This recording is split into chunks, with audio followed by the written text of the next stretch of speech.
je pense que d'abord, il faut que la relation avec la nourriture soit pas inscrite dans un rapport de récompense ou de punition. Puis ça, c'est quelque chose d'assez récent comme constat ou peut-être que comme constat, ça fait longtemps que ça existe. Pour les nutritionnistes, c'est clair, mais dans le public en général, dans les constats qu'on propage ou qu'on entend, ça fait pas si longtemps qu'on en entend parler.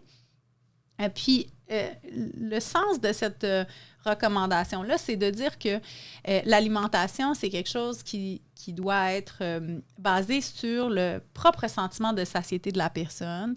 Il faut que les individus puissent reconnaître les aliments qui leur font du bien, qu'ils aiment, qu'ils puissent les manger en fonction de critères qui ne sont pas nécessairement liés à associer des aliments en particulier avec des contextes de récompense.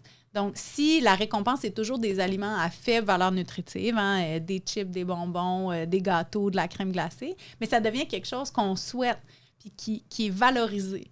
Alors qu'il y a plein d'autres aliments sains qui sont vraiment importants puis qui, là, sont vus comme des aliments du quotidien qui ne sont pas spéciaux. Donc, c'est juste cette association-là avec les récompenses puis avec la punition, ça entraîne un rapport avec la nourriture qui est plus dans le contrôle que dans le plaisir.